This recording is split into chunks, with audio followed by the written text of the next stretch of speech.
Back to my YouTube channel. दोस्तों, एक बार फिर से आप लोगों का स्वागत करता हूं।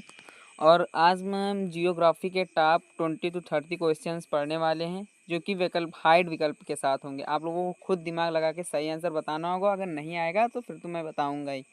तो देरी न करते हुए मैं क्वेश्चन को शुरू करता हूँ। जियोग्राफी के क्वेश्चन की भूगोल का जनक किसे कहा जाता है? भूगोल, सबसे पहला क्वेश्चन भूगोल से, तो मैं भूगोल का जनक ही पूछूंगा कि भूगोल का जनक किन्हें कहा जाता है। आपको विकल्प मिलेंगे इरेटोस्थनीज, हेरोडोटस, हिपार्कस या हिकैटियस। देखो, इसमें से सही आंसर क्या होगा? अगर आप लोगों को पता था तो कमेंट कर लीजिएगा, वरना मैं सही बताता हूँ।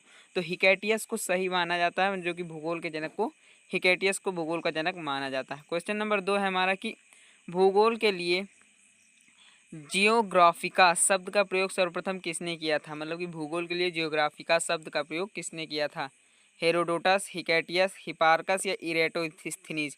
तो सही आंसर हो जाएगा हमारा इरेटोस्थनीज। इरेटोस्थनीज ने जियोग्राफिका शब्द का पहले प्रयोग किया था।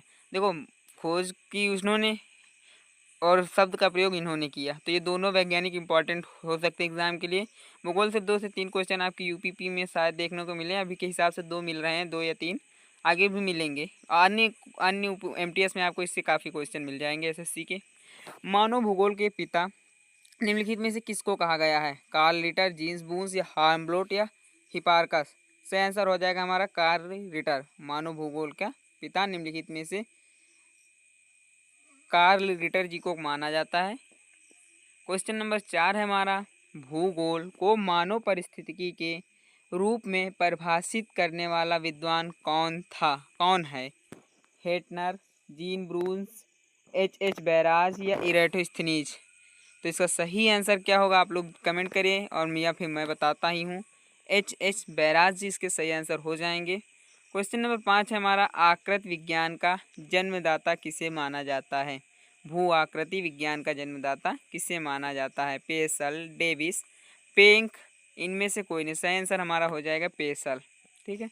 क्वेश्चन नंबर 6 है हमारा कि निम्नलिखित, मतलब भूगोल पृथ्वी को केंद्र मानकर अध्ययन करने वाला विज्ञान है। ठीक है, मतलब भूगोल जो भी है पृथ्वी को केंद्र माना जाता है, उसके बाद अध्ययन किया जाता है। ऐसा किसने कहा था? किस वैज्ञानिक ने ऐसा कहा था? वारेनियस, टेलर, कांट या इनमें से कोई नहीं। देखो, भूगोल जो कि रियलिटी भी है कि पृथ्वी के आसपास के वातावरण में को ही अध्ययन करना ही भूगोल कहलाता है। तो लेकिन सही आंसर इसका क्या हो जाएगा? वारेनियस साहब ने इसको कहा था कि भूगोल पृथ्वी का केंद्र है और मानकर अध्ययन करने वाला विज्ञान है। ठीक है। क्वेश्चन नंबर 7 है हमारा कि सौर मंडल के बारे में विश्व के समक्ष जानकारी प्रस्तुत करने का श्रेय किस विद्वान को जाता है? सौर मंडल के बारे में विश्व के समक्ष जानकारी प्रस्तुत करने का श्रेय किसे जाता है? ठीक है, कापरनिकस, कैप्लर, गैलीलियो गैलीली या इनमें से कोई नहीं। तो सही आंसर हो जाएगा कॉपरनिकस। ठीक, कॉपरनिकस जी को श्रेय जाता है कि उन्होंने ही हमें बताया कि सौर मंडल विश्व के समक्ष, सौर मंडल भी कोई चीज़ होती है। क्वेश्चन नंबर 8 हमारा, सूर्य के चारों ओर घूमने वाले खगोलीय पिंड क्या कहलाते? ग्रह, उपग्रह, पुच्छल तारे या सभी? तो ग्रह कहलाते। सूर्य के चारों ओर अगर कोई चीज़ घूमेगी तो उसे हम ग्रह कहेंगे। ठीक है, उपग्रह कभी सूर्य के चारों तरफ नहीं घूमते हैं, पुच्छल तारा भी कभी नहीं घूमेगा और ये सभी तो आएगा ही नहीं। तो आप ग्रह ही सही मान लीजिएगा। क्वेश्चन नंबर 9 हमारा, भूलोक भूतल का अध्ययन है, ऐसा किसने कहा था? वारेनियस, टेलर, कांट या कार्ल रिटर। तो सही आंसर हो जाएगा हमारा कांट जी ने कहा था कि भूलोक भूतल का अध्ययन है। क्वेश्चन नंबर 10 और सबसे आसान क्वेश्चन शायद आज के दिन का यही होगा कि सौर मंडल में कुल कितने ग्रह हैं? अगर आप लोग इसको भी गलत कर रहे हैं तो फिर आप लोगों को और भी मेहनत करने की ज़रूरत है जियोग्राफी में। सौर मंडल में कुल कितने ग्रह हैं? आपका ऑप्शन मिलेगा 12, 10, 9, 8। तो सही आंसर क्या हो जाएगा कि 9, 8 ग्रह हैं। ठीक है, सॉरी, सौर मंडल में कुल 9 ग्रह हैं, कुल 8 ग्रह हैं। क्वेश्चन नंबर 11 है हमारा, किसी ग्रह के चारों ओर परिक्रमा करने वाले छोटे आकाशीय पिंड को क्या कहते हैं? पुच्छल तारा, ग्रह, उपग्रह या सभी? किसी ग्रह के चारों ओर परिक्रमा करने वाले छोटे आकाशीय पिंड को उपग्रह कहेंगे। ठीक है, क्योंकि उपग्रह के चारों तरफ उपग्रह ही चक्कर लगाते हैं और जो ग्रह हैं वो सूर्य के चारों तरफ चक्कर लगाते हैं। ये चीज़ आप लोग याद रखिएगा।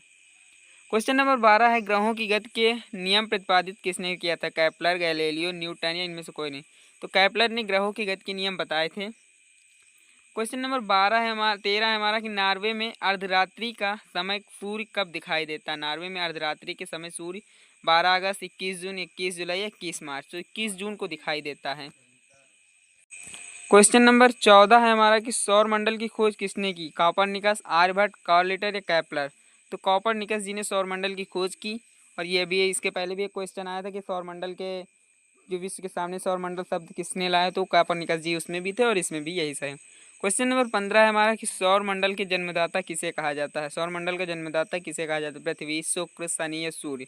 तो सूर्य को सौर मंडल का जन्मदाता माना जाता है और सूर्य की ऊर्जा का सबसे बड़ा स्रोत भी माना जाता है। क्वेश्चन नंबर 16 है कि एक ग्रह की अपने कक्ष में सूर्य से अधिकतम दूरी को क्या कहा जाता है? मतलब एक ग्रह की अपने कक्ष में सूर्य से अधिकतम दूरी को क्या कहा जाता है? पेरिजी, अपसौर, उपसौर या अपोजी? सही आंसर हो जाएगा अपसौर। ठीक है, अपसौर उपसौर दोनों विपरीत होते हैं। एक ग्रह की अपने कक्ष में सूर्य से अधिकतम दूरी अपसौर कहलाती। ठीक है। क्वेश्चन नंबर 17 है हमारा कि एक ग्रह कि अपने कक्ष में सूर्य से न्यूनतम दूरी को क्या कहा जाता है? उपसौर, अपौजी, अपसौर या पेरजी?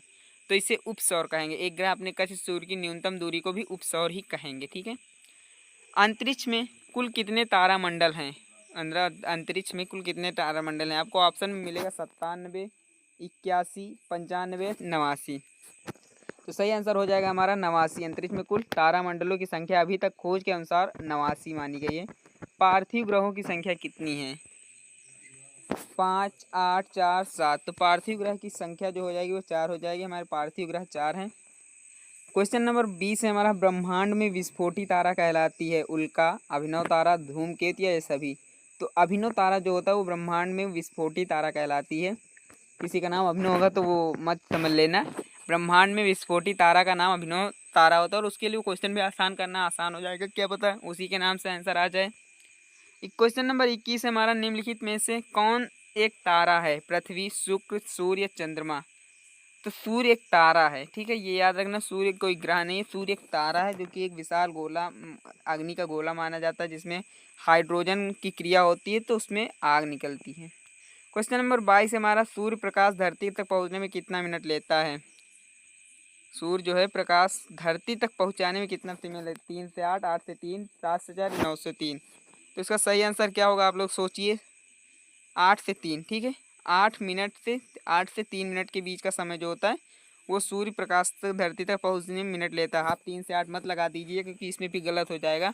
8 मिनट एनसीईआरटी डाटा देती है कि 8 मिनट लगता है तो उस हिसाब से 8 से 3 दिया गया है। ठीक है, कन्फ्यूज़ करने के लिए आपको वैकल्प किसी भी प्रकार दिए जा सकते हैं।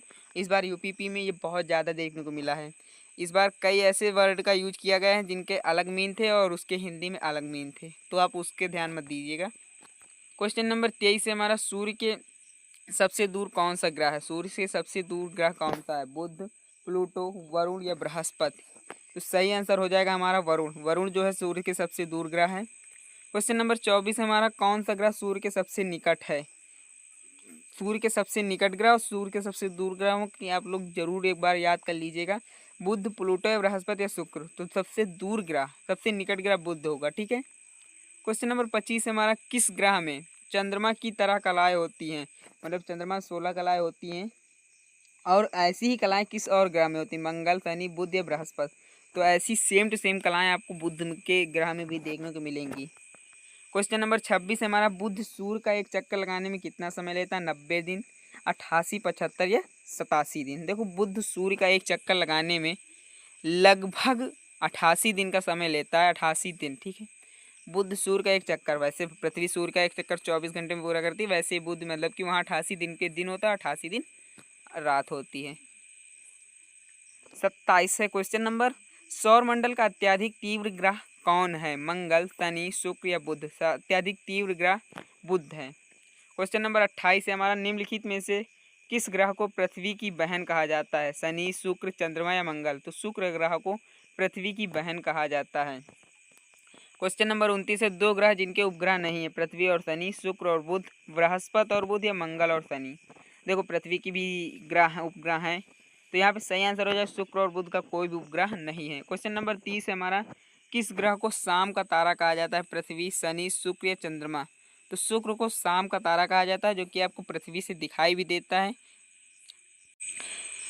तो आज की वीडियो में इन 30 क्वेश्चनों के साथ मैं जियोग्राफी को एंड करता हूँ। नेक्स्ट वीडियो में जियोग्राफी के अगले 30 क्वेश्चन लेकर आऊँगा। और हाँ, एक रिक्वेस्ट है, अगर आप लोगों ने अभी तक हमारे चैनल को सब्सक्राइब नहीं किया तो चैनल को सब्सक्राइब जरूर कर लें। वीडियो पसंद आई तो लाइक कर लें, और अगर कोई भी क्वेश्चन का आंसर आपको पता है कमेंट जरूर करिए कि यहाँ सर मुझे इस क्वेश्चन का आंसर पहले से पता था। यही कहूँगा कि चैनल सब्सक्राइब करके रखेंगे तो आप लोगों का फ़ायदा ही होगा, क्योंकि मैं बहुत कम्पिटिटिव एग्ज़ाम मतलब कम्पिटिटिव क्वेश्चनों को चुनता हूँ, कोई आयरे गहरे क्वेश्चनों को नहीं उठा लेता हूँ। इन 30 क्वेश्चनों के लिए मैंने 150 से 200 क्वेश्चनों को चूज़ करके इस 30 क्वेश्चनों को निकाला हूँ, और 30 क्वेश्चन कल फिर मैं लेकर आऊँगा। यही कहूँगा कि आज की वीडियो में इतना ही। मिलते हैं नेक्स्ट वीडियो में, तब तक के लिए धन्यवाद।